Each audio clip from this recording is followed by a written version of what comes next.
are growing calls inside Israel to halt controversial plans for judicial reforms after the sacking of the defense minister and massive protests on the streets.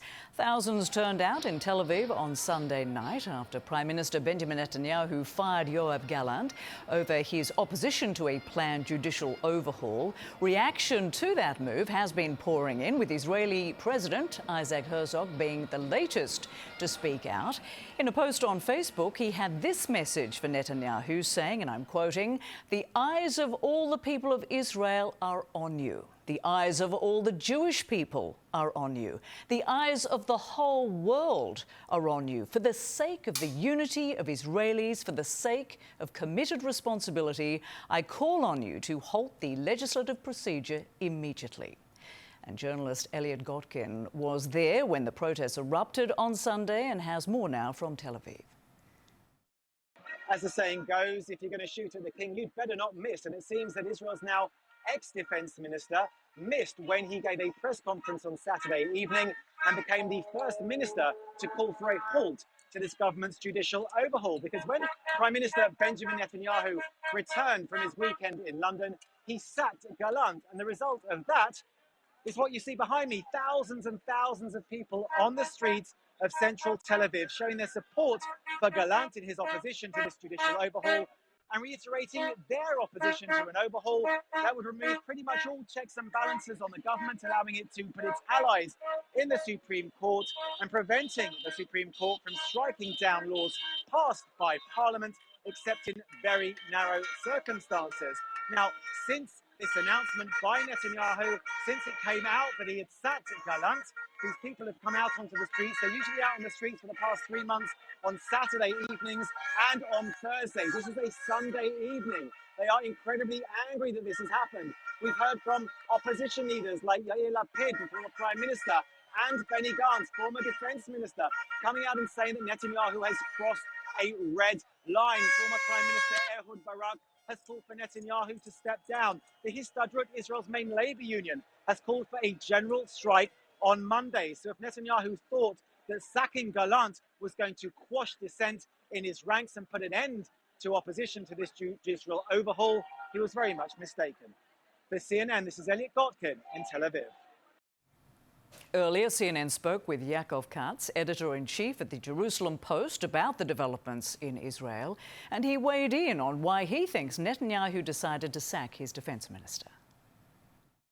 I think what we saw last night when he fired Yoav Gallant, the defense minister, was basically a decision by Prime Minister Netanyahu. He is moving ahead with the legislation. They plan to bring it this morning to finalize the piece of legislation in the Knesset, the Parliament's committee, and finalize it and prepare it for a vote on Wednesday when it will be brought for a second and third reading. That's the final voting process in the Israeli Knesset. And the reason to fire Gallant, I think, is basically to send a shot across the bow and to create a deterrent, to tell any other member of the coalition, if you dare cross me, if you dare violate your commitment to my judicial reform, I will fire you. And that is meant to get other people who might be considering doing this in the parliament to back off. Aaron David Miller is a former Middle East negotiator for the State Department and the senior fellow at Carnegie Endowment. He spent decades working on American efforts to broker agreements between Israel and its neighbors. Good morning to you, Aaron. We appreciate you joining us. Much of Israel is at a standstill right now. The options for Netanyahu at this hour. First of all, Don and Caitlin, thanks for having me. Look, we're on terra incognita, unprecedented. We now have a general strike, which hasn't occurred, I think, it's since the British Mandate period of this size. We've been waiting for 3 hours for Mr. Netanyahu, the Prime Minister, to make an appearance. His Justice Minister was out earlier, basically saying that he would accept any decision that the Prime Minister made, and Mr. Levin, the Justice Minister, is one of the hardest line opponents of this judicial reform. I'd call it a judicial coup, actually. So I think Benjamin Netanyahu, risk-ready, on trial for bribery, fraud, breach of trust, wanted this judicial reform to neuter the court. And I think he may have no choice, given the pressures that we've witnessed, which are extraordinary, basically, at least to push for a delay. Yeah, it's remarkable to hear from the Justice Minister coming out and saying that, given he was part of the architect of all of this. But, you know, one thing that I've been thinking of in the bigger picture of this is how much does this have to do, in your view, with Netanyahu himself? Because you can't ignore that all of this is coming as he's fighting his own corruption charges. And part of this new package, the courts would no longer be able to bar politicians who are convicted of crimes from serving in top government jobs. How much do you think this does have to do with his own recent trial? You know, Tip O'Neill's famously said that all politics are local. When it comes to Benjamin Netanyahu, particularly given the fact that he's under indictment with a trial in a Jerusalem district court that's now 3 years and continuing to run, all politics are personal. For him, I think this is existential. And I think it explains the risk readiness, the abandonment of caution and prudence that have characterized so much of Benjamin Netanyahu's career. One step forward, one step backward. He really needs this judicial reform. And I think he now has begun to understand that he's not going to get it. I think 5 elections the Israelis have had in almost 4 years, driven by the fact that Mr. Netanyahu would not agree to the formation of any government in which he did not have a majority, in large part because of his trial. Yeah. Listen, it's not just Gallant. There are at least 2 more Israeli ministers, both of the same party as Netanyahu. They suggested halting this controversial plan as well. The former Prime Minister, Yair Lapid, called Gallant's dismissal a new low. And I think what he's saying is what's happening now. He wrote on Twitter that Netanyahu may be able to fire the minister, but he cannot fire the people of Israel who are standing up to the insanity of the coalition. That appears to be true.